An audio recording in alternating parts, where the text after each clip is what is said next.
Are you able to hear All me? right. There you go. Hello, hello. You got it? Hey, are you There able it to hear is. me pretty good? Yep. You're good. You're good. Cool bean. Uh, all right. We got her locked in. Yes, yes. Um, that's right, y'all. Where is my damn podcast? Where's my damn podcast? That's right. You're tuning in to another episode. Thank you for taking the time to check out the podcast. And yeah, we appreciate y'all. Shouts out to my one and only sponsor, Anchor. Shit, that's what's up. And be sure to like, subscribe, review, comment, all that good stuff. Shit, man, just help out your boy. Help out the homie. But anyway, I got a special guest on the line. She is a local comedian from the 209, specifically from Modesto, California. Shoot, man. We're not going to waste any time. We're going to get into it. We're going to break down how she got into comedy. Very funny, very talented uh, female comedian. So, yeah, I welcome you to the show, Serena Gamboa.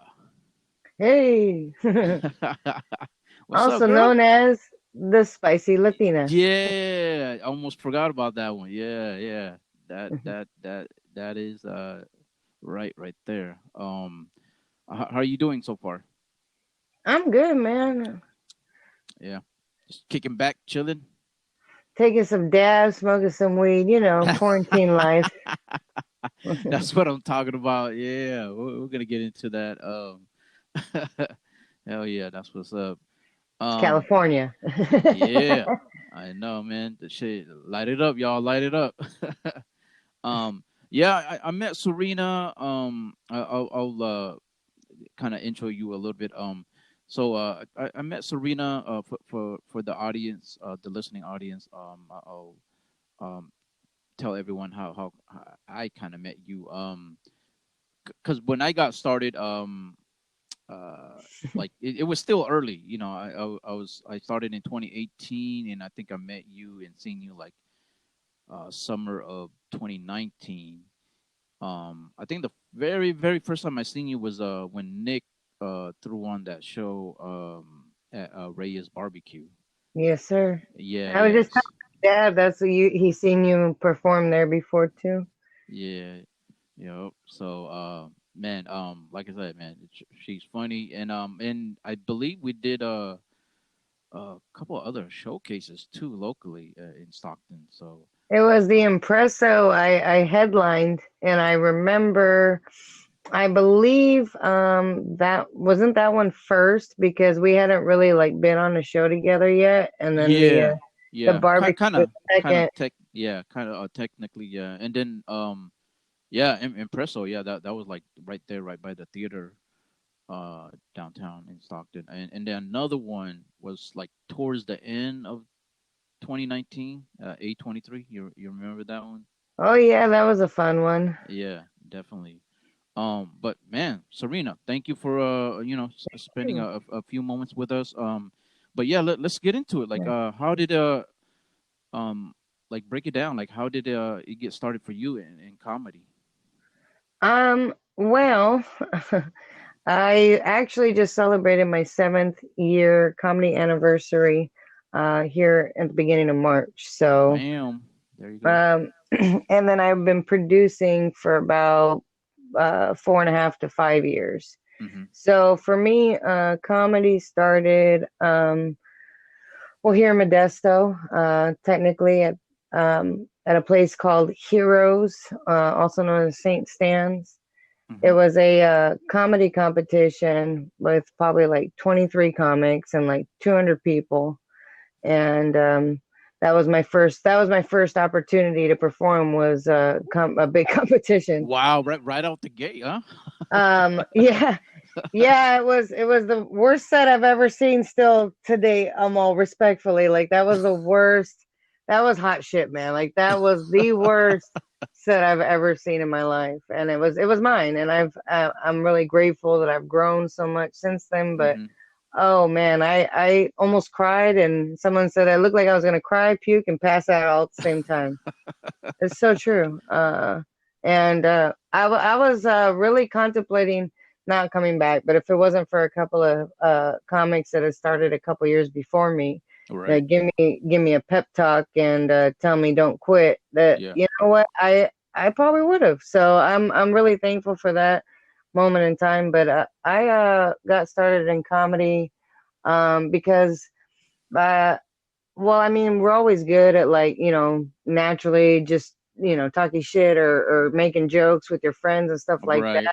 Right. Right. The gift of gab. But I think for me, it was a way of, I wanted to help people. And Mm-hmm. I didn't realize how much comedy would actually help me in return.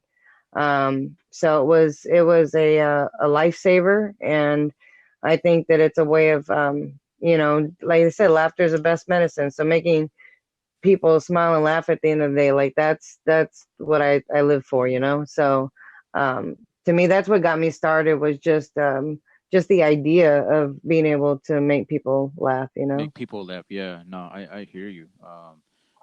That's what's up. And you kind of touched on the, like you almost wanted to quit, and then like a couple of people that you knew kind of told you not to, and kind of guide you along, like, hey, don't quit.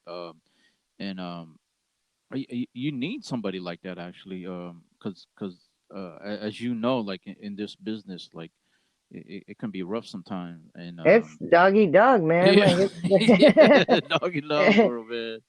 it um is though. yeah, yeah, hell yeah. So no, that's good, like, to kind of encourage you to just keep going, because yeah, because I felt like, in the beginning, early on too, like I wasn't sure who to you know contact, or get a hold of, as far as like what do I do, Right, where and do I go? yeah, Yeah, where do I go, and because like I've always told this on the podcast, and to numerous people, like when I started at the Blackwater Cafe over here. I don't know if you're familiar with that place. yeah, I did competitions there too.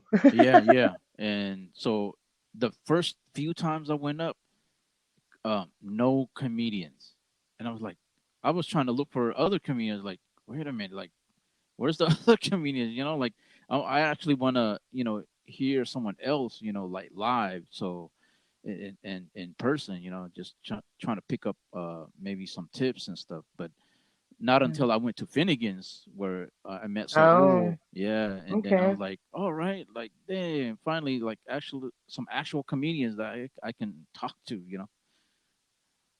But yeah, Yeah, comedy will chew you up and spit you out. I mean, faster than most jobs.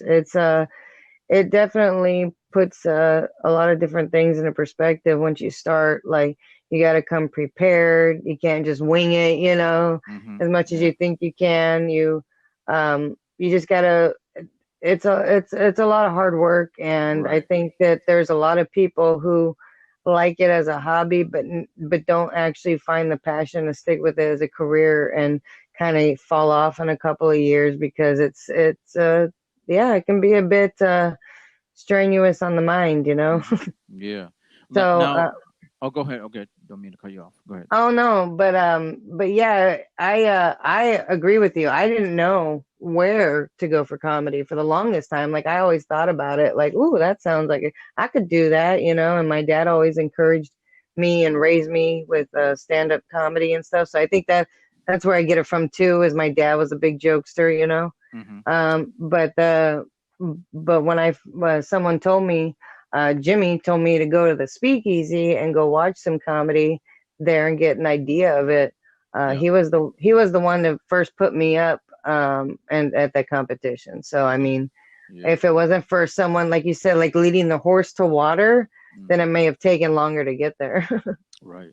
So, so 2014, it's like specifically the year you actually started, right? Because I believe so. Yeah. okay, yeah, that's good. Um, Now, did you, before getting into it, did you have like anyone that you kind of looked up to, like other comedians on TV or certain specials you watch, or maybe even like people you knew locally? Maybe like, did you look up to anyone? I well, maybe not necessarily look up, but people that always always got me uh maybe inspired is and ones that are my personal favorites is like George Carlin, Andrew Mm-hmm. Dice Clay, and I think early Kevin Hart when he would tell a story really good, but there was some other female comics too. Mm-hmm. Um uh like Judy Tenuta or Wendy Liebman, or there's a lot of great comics out there, but I think George Carlin always resonated with. I like the way he made people think, Right, right, and Andrew Dice Clay for his crudeness, because it was nobody like him. You can't get away with that now. Like it was a great character that he played out. Like only he can do that. So right. it's Man, right now, man, everyone's so into the cancel culture.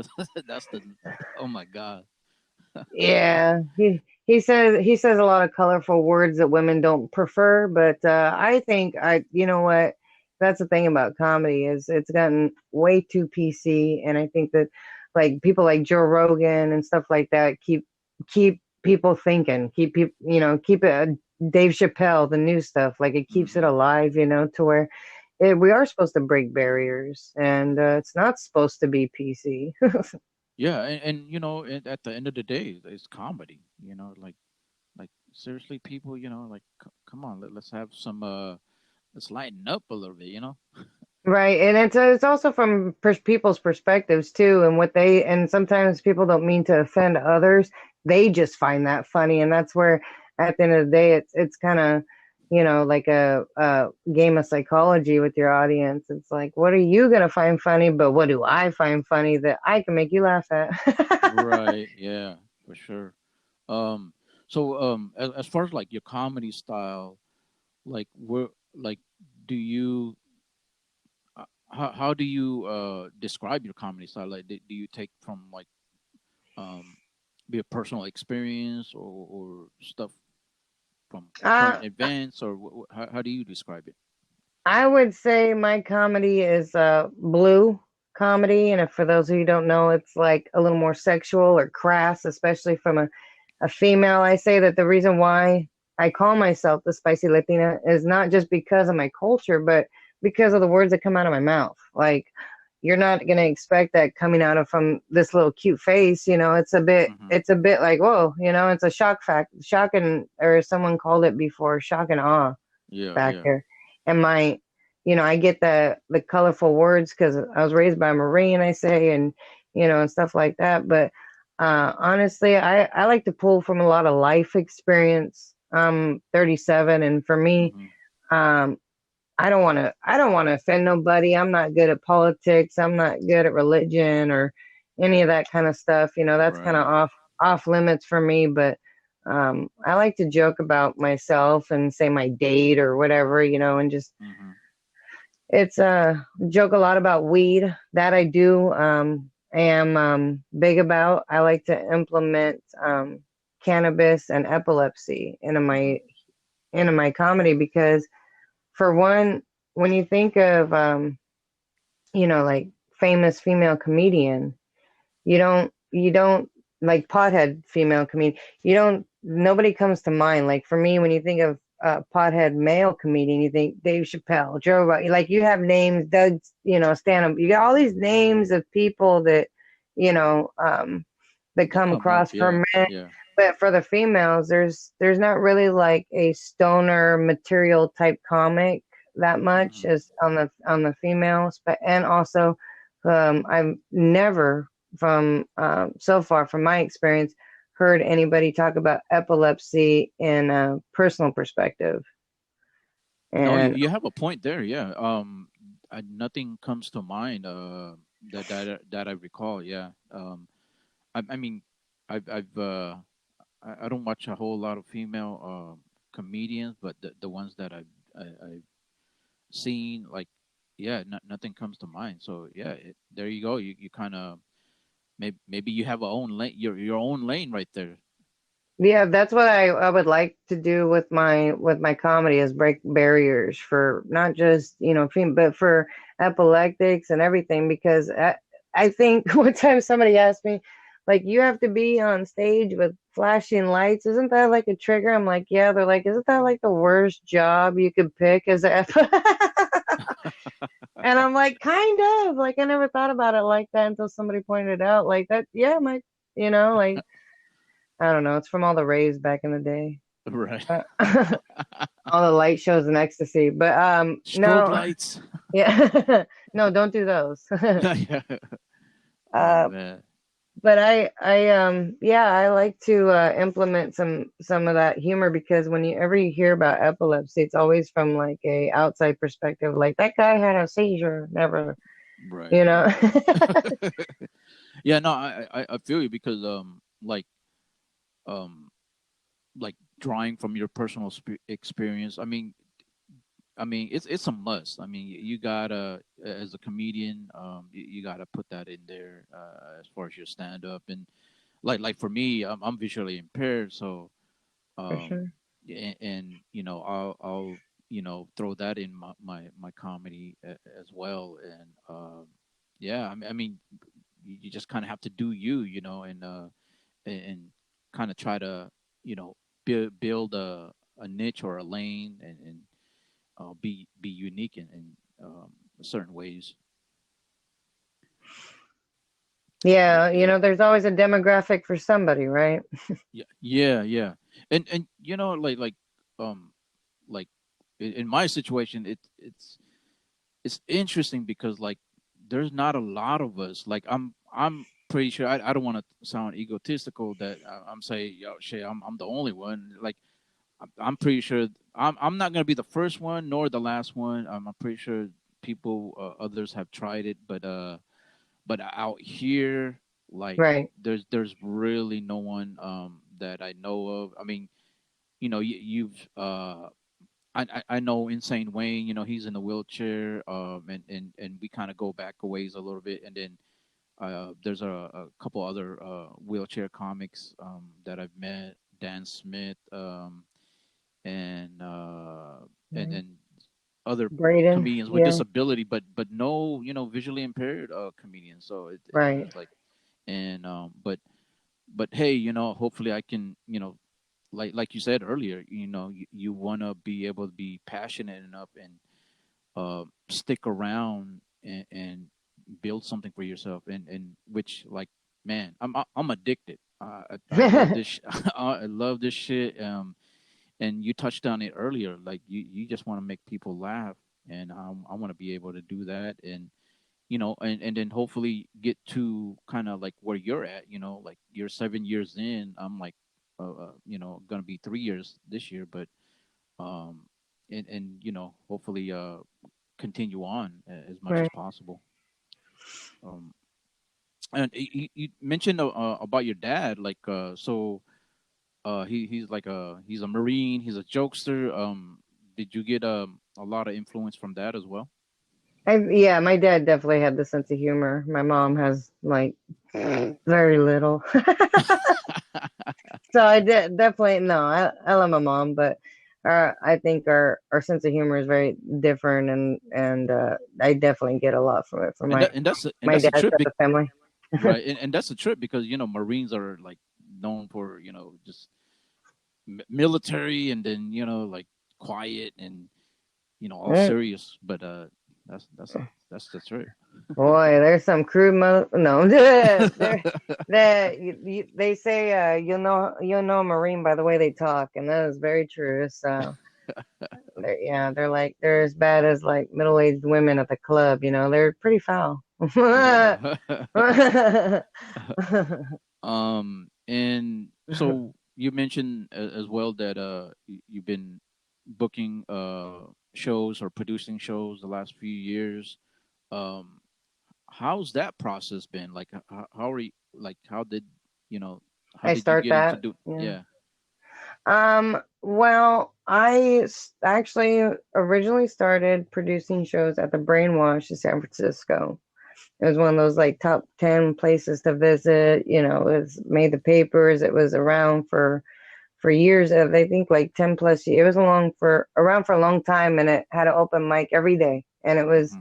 you could do your laundry and get a snack and do comedy all at the same time. Like it was, There it you go. was a really random, weird little, but it was cool. It was Yeah. really cool. And Tony Sparks, the godfather of comedy, and Anthony Medina, uh, some Bay Area comics, Yeah. helped me start producing shows there. And then after that, I started producing for cannabis, whether it was a dispensary or Weed for Warriors here in the area, or or different little pop-ups and stuff. I did a lot of different cannabis events.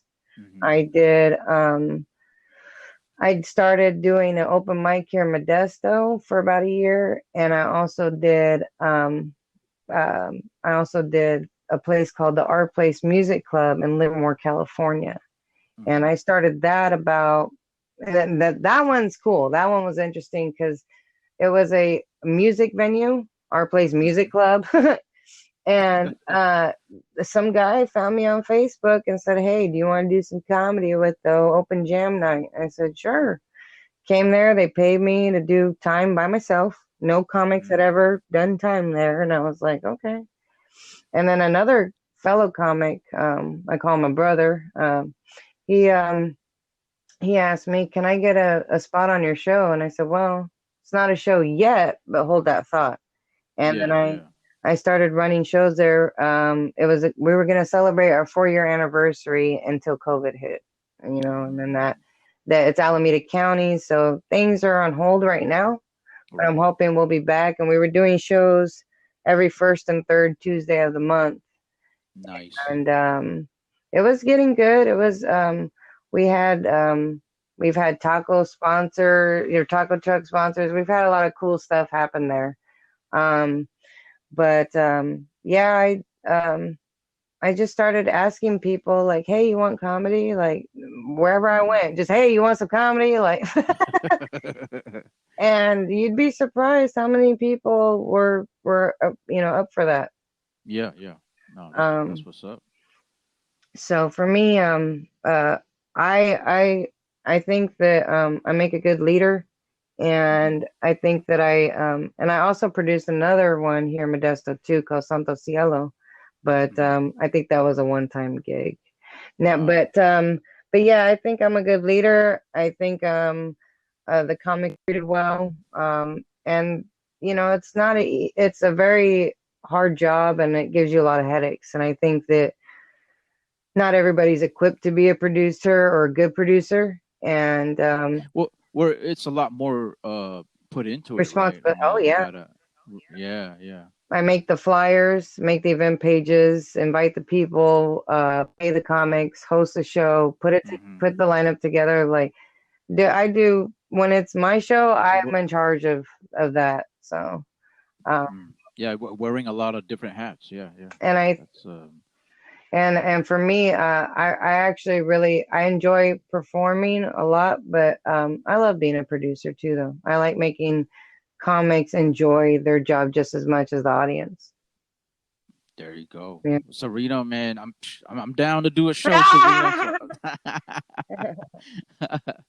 man, oh my God, that's awesome. For sure, man. When we come back, I got you. Hell, you know what? I was just talking to a friend of mine the other day, and I don't know if you heard this or not, but I guess April 1st they're gonna start opening up. Okay. Did- Yeah, Uh, so just uh, everywhere, or just like y- you know what? I don't know what areas, but from what it sounded like, it was like our area, maybe like Northern Cal, maybe the whole California. I don't know. hey, that'd be I, nice. right, right. So, hey, Fingers it could crossed. be, yeah.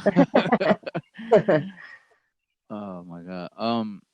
So, you mentioned as well, you're big on the weed, um, and yeah, let's get into it. Medical.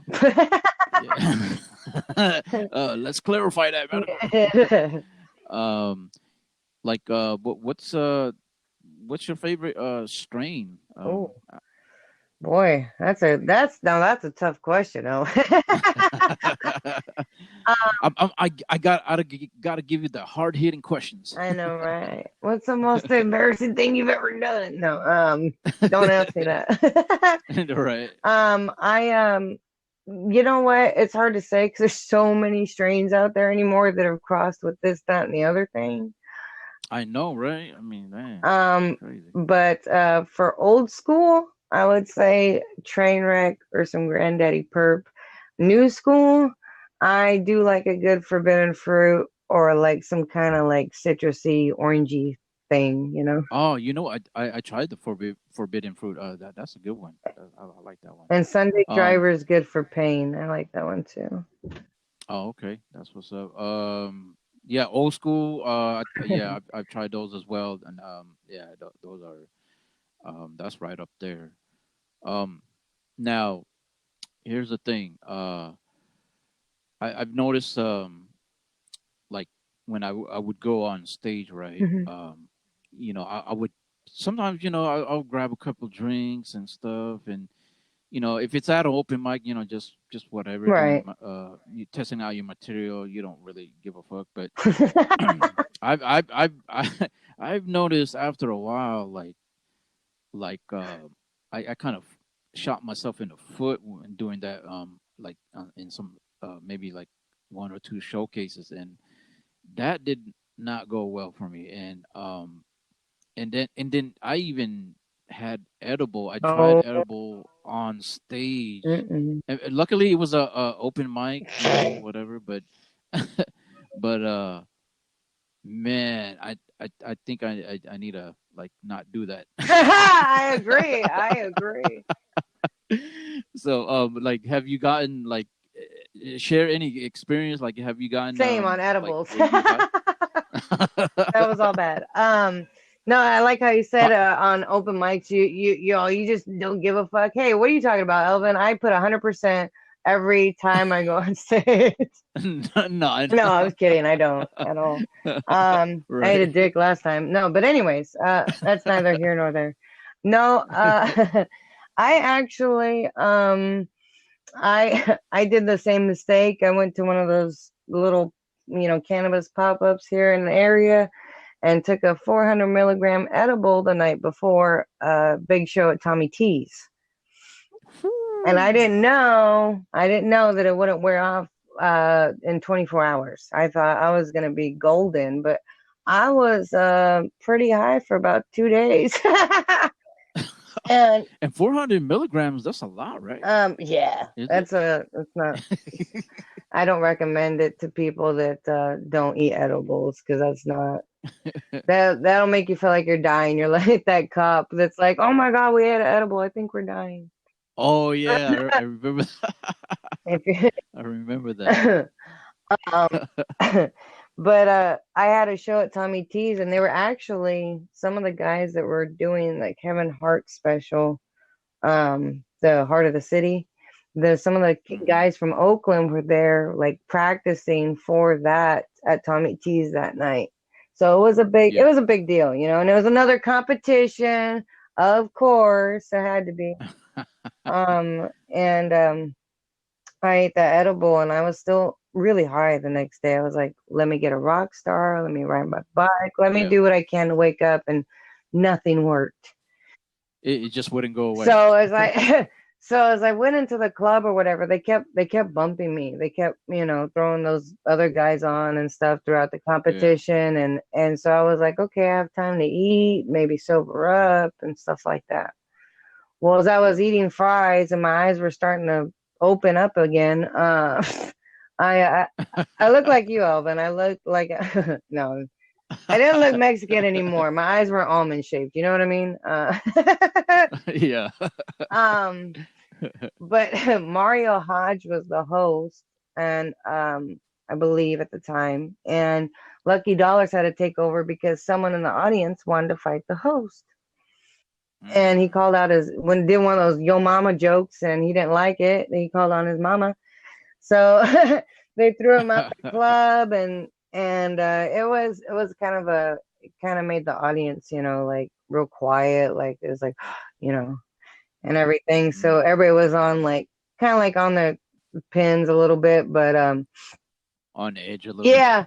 And it's funny because I was like, I hope they don't call me right now. I'm just thinking in my stoned brain, and they're like, all of a sudden they go, "Is Serena the spicy Latina in the building?" I was like, "Oh shit." Perfect timing. And I think in hindsight, being that high, not like caring, like I was so like subdued and like Hmm. chill and mellow.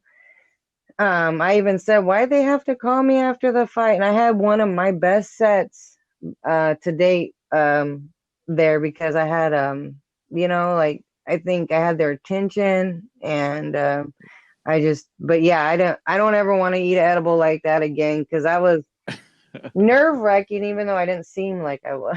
I was too high to care, but Right, right. it was tense and it was cool because it was a competition and I got in fourth place and I didn't bring not one person. I was the only Mm. female to place, and I did it with all unbiased votes. So that was nice. There you go, Yeah. man. It kind of worked out in some ways. Right. but but yeah, man, like it's just a mess when if I'm either like intoxicated or high. It's just not gonna be like I got to remind myself. So because sometimes you get caught up in the moment too. But yeah, um, yeah. Before we wrap it up in a couple minutes here, uh, with the whole pandemic, like how did like how did you deal with it? Like, were you still trying to do shows or go out there for the open mics, or you kind of just stayed back? It's like, yo, let just me just chill, or what you do? I said it before and I'll say it again. The minute that I can do comedy, I'm gonna do it. So I mean, like, if anything, hey, let me die happy. You know what I mean? Yeah. Someone was like, "Oh my God, you're gonna be on stage around people." I said, "Yeah, I'll die with a smile on my face. Like I live for this, like I think we have a love for it and anytime or any opportunity that we can be around people doing our job, especially right now, especially during Yeah. COVID, I think is the best time to give people a laugh because they need it, so Right. Right. that's where we need to step in and not be scared because there's a lot of people out there that are like, they get not ridiculed, but people still kind of look down on them if they go out, but they need like that someone to like reassure them, they need us to be like, it's okay, man. Like, we got you. We're gonna make your night better. Yeah. No, I echo the same thoughts. I mean, because like even though we had a couple shutdowns here and there, sometime last year, like I was still going out there. I mean, and obviously, I had my mask and my little hand sanitizer and stuff, trying to do my part. But I was still, I was doing the comedy in the park. Shit, I did Vince's. They were doing it in the parking lot. I went out to the Alameda Comedy Oh, Club. nice. I was like, That man, one looks nice. yeah, Yeah. yeah, no, it's dope. If you get a chance to go out there, I think they're doing some stuff now, but once that opens up, yeah, it's dope out there. And so and another thing is like you got those people. It's kind of created a division almost. Like, oh shit, like why you why you guys going out? Like, you know what? At the end of the day, it's it's obviously my decision, but shit, like like we're performers, we're entertainers. Yeah. We need to go out there and shit. So Well, and so, Well, and two, like we've performed for like, like couple people. We've performed at like some of the weirdest places, but back before COVID, this numbers were a thing for comics. You're like, oh, 300 people in the audience, that's a good show. So like for me, just even 5 people now is a good show, because I go for so I don't worry about the numbers because that means that I got to touch 300 people that their spirit and their soul and and try to tap in and get my name out there. So for me, like You know, there's people that are probably frowning upon live comedy, but I'm all for it. I love it. Hell yeah. Hell I look yeah. forward to hopefully getting back into more rate, booking more often because I do have a couple shows lined up, but I'm hoping that we can book often enough to where the Mama Awards are back because Yeah. we didn't have the Mama Awards last year. Hmm. And did you get one of those? I thought I seen something. Yeah, I won 209's Best Comedian in 2018. It's Woo, called Modesto nice. Area's Music Award, and they have a comedy section. And yeah, and it's funny because someone told me they think I won with like 420 votes. I'm all respect. I like. Hell yeah. And man, she's a beast, y'all. She's a beast. So like she's doing her thing, man. Well, Serena, man. It's thank you for spending some time with us. Where can they check you out online? You can follow me on Instagram at the Spicy Latina. Make sure you put the first, so it's and then I also have Facebook, but Serena Gamboa, or I have a comedy page, The Spicy Latina, as well. But I will also be performing at a couple of spots. So come out to the Boathouse, $20 at the door, April 10th, and Lathrop, and and I don't know when I'll be and then San Rafael on next Wednesday. I'll be Mm. at this restaurant. I can't remember the name. My bad. So add me at Instagram at the Spicy Latina, and yeah, if you like, you want to see more content, I have a YouTube clip on my bio. Bam! There you go. Support the homegirl. And my Man, shit. like I said, yeah. So check her out. She got a couple things coming up. Follow her on the social media, and Support yeah. And as far comedy. as yeah, support the local comedy, man, local comedians.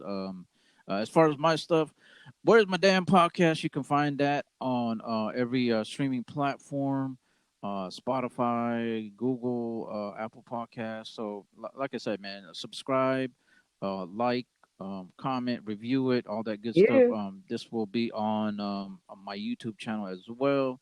So, Thank you, Elvin. yeah, check. Hell yeah. Um, that's right, y'all. That's the we're gonna wrap it up right there. Serena Gamboa, y'all, the spicy Latina in the building. Yeah. Yeah. Oh, no, represent. Hey. Yeah. Bye. Peace.